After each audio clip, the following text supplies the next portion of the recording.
لیکن اب کیا ہو سکتا تھا؟ اپنے ہاتھوں پر چادر لپیٹنے کی وجہ سے میرے ہاتھ شیشے کے زخم لگنے سے محفوظ رہے۔ سو میں نے اس شیشے کو بڑی احتیاط کے ساتھ نیچے رکھا اور کمرے میں جھانک کر دیکھا تو میری توقع کے عین مطابق یہاں سے باجی کا پلنگ صاف دکھائی دے رہا تھا، اور پلنگ پاس ہونے کی وجہ سے میں ان کی باتیں بھی آسانی سے سن سکتی تھی۔ سارا جائزہ لینے کے بعد میں نیچے بیٹھ گئی اور انتظار کرنے لگی۔ جلد ہی کمرے سے مجھے عظمیٰ باجی کے گنگنانے کی آواز سنائی دی، اور پھر میں نے دھیرے دھیرے سر اٹھا کر دیکھا تو باجی جگ اور گلاس ایک تپائی پر رکھ رہی تھی۔ اس کے بعد عظمیٰ باجی ڈریسنگ کے پاس گئی اور اپنا جائزہ لینے لگی۔ اتنے میں باہر آہٹ کی آواز سنائی دی۔ آہٹ کی آواز سن کر عظمیٰ باجی چونک گئی، اور میری طرح اس کی نظریں بھی دروازے کی طرف اٹھ گئی تھی۔ جیسے ہی ہماری نظریں دروازے پر پڑی تو میں نے دیکھا کہ دروازے پر افضل کھڑا تھا، اور اس کے ہاتھ میں سرخ گلاب تھا جو اس نے بڑی ادا سے عظمیٰ باجی کو دیا اور کہنے لگا، عظمیٰ جی یہ آپ کے لیے۔ باجی نے اس کے ہاتھ سے گلاب کا پھول لیا اور پھر وہ دونوں ایک دوسرے کے ساتھ لپٹ گئے۔ پھر میں نے دیکھا کہ وہ دونوں فرینچ والا کام کرتے کرتے پلنگ کی طرف بڑھ رہے تھے، اور پھر پلنگ کے پاس پہنچ کر وہ دونوں رک گئے اور باجی کہنے لگی، افضل آپ اتنی لیٹ کیوں آئے ہو؟ تو بھائی نے بڑے رومانٹک لہجے میں کہا، سوری عظمیٰ جی، میں تھوڑا لیٹ تو ہوں لیکن آپ کی ساری کسر نکال دوں گا۔ اور ایک بار پھر وہ دونوں کام کرنے لگے۔ میں اندر کا منظر دیکھنے میں محو تھی کہ اچانک مجھے اپنے اطراف سے سرسراہٹ کی آواز سنائی دی۔ یہ آواز میں نے سنی ضرور، لیکن اندر کا منظر دیکھنے کے شوق میں نے اسے نظر انداز کر دیا اور اندر دیکھنے لگی۔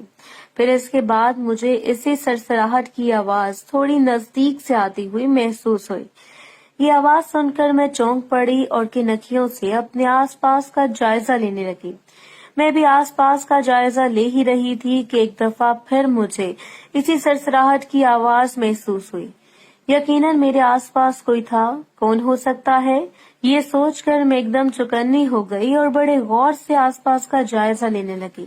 پھر میں نے اسی آواز کے سمت کا تعین کیا اور آنکھیں کھول کر اندھیرے میں دیکھنے کی کوشش کرنے لگی۔ پھر اچانک اسی سرسراہٹ کی آواز عین مجھے پیچھے سے آئی، اور اس سے پہلے کہ میں کچھ کرتی ایک ہاتھ آگے بڑھا اور اس نے بڑی سختی سے میرے منہ کو دبا لیا۔ میں نے مزاحمت کرنے کی بڑی کوشش کی، لیکن اس ہاتھ کی گرفت اتنی مضبوط تھی کہ میں کچھ نہ کر سکی۔ کسی نے مجھے بری طرح قابو کر لیا تھا۔ مجھے قابو کرنے کے بعد وہ مجھے کھینچ کر دوسری طرف لے گیا۔ یہ کون ہو سکتا ہے؟ ابھی میں یہ سوچ رہی تھی کہ پھر اس کے بعد چراغوں میں روشنی نہ رہی۔ وہ جو کوئی بھی تھا مجھے گھسیٹتے ہوئے عظمیٰ باجی کے مین گیٹ کی طرف لے گیا، اور وہاں پہنچتے ساتھ ہی وہ اپنی کرخت آواز میں میری طرف دیکھ کر بولا، خبردار اگر تم نے کوئی حرکت کی تو۔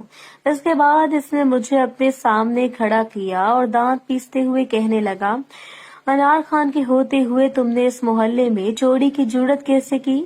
اس کے ساتھ ہی اس نے اپنا ہاتھ بڑھا کر میرے منہ پر لپٹی ہوئی چادر کو کھینچ کر نیچے کر لیا، اور پھر جیسے اس کی نگاہ میرے چہرے پر پڑی وہ ایک دم پریشان ہو گیا اور مجھے دیکھ کر حیرت بڑے لہجے میں کہنے لگا، ہما میم صاحب آپ ادھر کیا کر رہی تھی؟ یہ ہمارے محلے کا سیکیورٹی گارڈ تھا، انار خان، جس کے سامنے میں اس وقت مجرم کی طرح سر جھکائے کھڑی تھی۔ حقیقتاً وہ مجھے اس حلیے میں دیکھ کر اچھا خاصا پریشان ہو گیا تھا۔ اسے سمجھ نہیں آ رہی تھی کہ وہ میرے اس عمل کو کیا نام دے۔ وہ کچھ دیر تو سوچتا رہا، پھر تنگ آ کر وہ مجھ سے بڑی سختی سے بولا، آخری دفعہ پوچھ رہا ہوں، سچ سچ بتاؤ کہ تم ادھر کیا کرنے آئی تھی اور کھڑکی سے لگی کیا کر رہی تھی؟ مجھ پر اس وقت اس قدر گھبراہٹ اور شرمندگی طاری تھی کہ میں نے اس کے کسی بھی سوال کا کوئی جواب نہ دیا، اس لیے میں اس کے سامنے مجرموں کی طرح سر جھکائے چپ چاپ کھڑی رہی۔ اس نے چند سیکنڈ تک میرے جواب کا انتظار کیا، پھر اس نے مجھے بازوں سے پکڑا اور عظمیٰ کی کھڑکی کے پاس لے گیا، اور میرے ساتھ ہی کھڑے ہو کر کھڑکی کی دوسری طرف دیکھنے لگا۔ اس وقت وہاں کی صورتحال یہ تھی کہ عظمیٰ باجی باہر کے حالات سے بے خبر اپنا کام کر رہی تھی، اور اتفاق ایسا تھا کہ دونوں کے چہرے دوسری طرف ہونے کی وجہ سے انار خان ان کو ٹھیک سے نہ پہچان سکا، یا اگر اس نے پہچان بھی لیا تھا تو اس نے مجھ پر کچھ ظاہر نہ کیا تھا۔ کھڑکی سے لگ کر اس نے بس ایک جھلک ہی ان کی دیکھی، اور پھر اس نے مجھے بازو سے پکڑا اور پہلے کی طرح کھڑکی سے دور لے جا کر بڑے غصے میں کہنے لگا، اچھا تو تم یہ دیکھ رہی تھی؟ اور کہنے لگا، اپنی عمر دیکھو اور کام دیکھو، تم کو ایسی چیزیں دیکھتے ہوئے شرم نہیں آتی؟ اس ٹائم وہ بڑے غصے میں لگ رہا تھا، پھر پتہ نہیں اس کو کیا ہوا کہ اس نے دوبارہ مجھے بازو سے پکڑا اور کہنے لگا، صبر کر، میں تمہارے کرتوت میاں صاحب یعنی میرے ابا کو بتاتا ہوں۔ ابا کا نام سن کر میرے اوسان خطا ہو گئے اور میں نے بڑی پریشانی سے کہا، پلیز ایسا نہ کریں۔ تو وہ اسی لہجے میں کہنے لگا، دیکھو تمہارا والد کس قدر شریف آدمی ہے، اس طرح تمہاری والدہ اور گھر کے دوسرے لوگ کتنے اچھے ہیں، اور ایک تم ہو کہ لڑکی ہو کر بھی۔ اس کے بعد اس نے اپنا فکرہ ادھورا چھوڑا اور مجھے بازو سے پکڑ کر کہنے لگا، تم ابھی میرے ساتھ چلو، میں تمہارے والد کو سب حقیقت بتاتا ہوں، اور مجھے پکڑ کر اپنے ساتھ لے جانے لگا۔ اس وقت میری حالت غیر ہو رہی تھی اور مجھے گھر کے ساتھ ساتھ عظمیٰ باجی کے گھر کا بھی ڈر لگنا شروع ہو گیا تھا، کیونکہ میرے اندازے کے مطابق اس وقت تک بھائی کو فارغ ہو جانا چاہیے تھا۔ پھر میں سوچنے لگی کہ اگر اوپر سے بھائی بھی آ گیا تو، یہ سوچ کر میری تو جان ہی نکل گئی، اور میں نے بڑے ہی عاجزانہ لہجے میں خان صاحب سے درخواست کی کہ خان صاحب پلیز مجھے چھوڑ دیں، آئندہ میں ایسا کام کبھی نہیں کروں گی۔ میرا لہجہ اتنا عاجزانہ تھا کہ چلتے چلتے خان وہیں رک گیا اور بازو سے پکڑے پکڑے دوبارہ مجھے گیٹ کی اور میں لے گیا۔ یہاں آ کر اس نے میرا بازو چھوڑا اور میری طرف دیکھ کر کہنے لگا، اگر تم کہتی ہو تو ٹھیک ہے، ہم تم کو تمہارے گھر نہیں لے جاتا۔ پھر کہنے لگا، لیکن بدلے میں تم ہم کو کیا دے گا؟ تو میں نے اس سے کہا، آپ جتنے پیسے کہتے ہیں میں دینے کو تیار ہوں۔